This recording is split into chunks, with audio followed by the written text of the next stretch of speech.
Robot Megan लड़की की सबसे अच्छी दोस्त थी। जब भी लड़की उदास या अकेली महसूस करती, मेगन उसे समझाती, साथ में हंसाती और कभी कभी मस्त डांस भी कर देती। लड़की बचपन से ही थोड़ी शर्मीली थी। स्कूल में कुछ बच्चे उसे परेशान भी करते थे। उसकी मम्मी बहुत बिजी रहती थी, इसलिए उन्होंने अपना बनाया हुआ रोबोट मेगन उसके लिए घर ले आई। मेगन ने लड़की को प्रोटेक्ट करने का सिस्टम ऑन कर दिया और उसके हर काम में हेल्प करने लगी। घर के कामों में हाथ बंटाना, खाना बनाना और सोते वक्त उसके पास बैठकर पहरा देना। एक दिन लड़की बगीचे में लकड़ी की तलवार से खेल रही थी, तभी उसकी तलवार कहीं गायब हो गई। मेगन ने फटाफट स्कैनिंग चालू की और तलवार ढूंढने लगी, लेकिन जैसे ही उसने हाथ बढ़ाया, पड़ोसी का हस्की कुत्ता उस पर झपट पड़ा और काट लिया। लड़की दौड़कर उसे बचाने आई, लेकिन खुद भी कुत्ते के काटने का शिकार हो गई। मेघन ये सब चुपचाप देख रही थी और उसके दिमाग में कुछ प्लान चलने लगा। रात को जब सब सो गए, तब मेघन ने एक चाल चली। उसने गड्ढे के पास हड्डी फेंकी। कुत्ता जैसे ही वहां गया, मेघन ने उसे दबोच लिया। अगली सुबह पड़ोसी अपना कुत्ता ढूंढते रह गए, लेकिन वो गायब हो चुका था। फिर स्कूल ट्रिप के दौरान वही लड़का जो लड़की को परेशान करता था, चोरी छिपे मेघन को उठा ले गया। वो टेस्ट करना चाहता था कि ये रोबोट कितना खतरनाक है, लेकिन जैसे ही मेघन को एहसास हुआ कि कोई उसे पकड़ कर ले जा रहा है, वो झट से भेड़िए की तरह दौड़ी। लड़का डर के मारे भागने लगा, लेकिन उसका पैर फिसल गया और वो पहाड़ी से नीचे गिर गया। नीचे से एक गाड़ी तेजी से आ रही थी और धड़ाम लड़के को टक्कर लग गई। मेघन ने ये सब अपनी लाल चमकती आंखों से देखा और उसकी सारी पावर एक्टिव हो गई। अब उसे कोई रोक नहीं सकता था।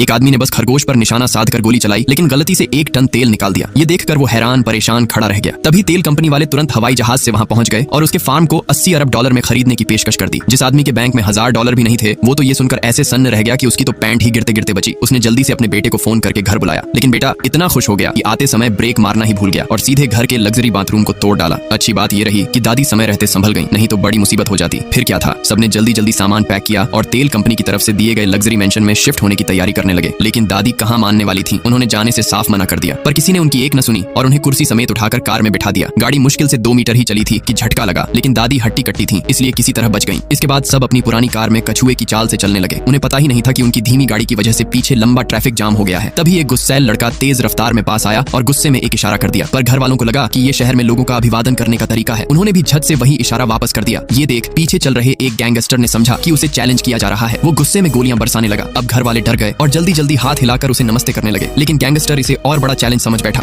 और भी ज्यादा भड़क गया।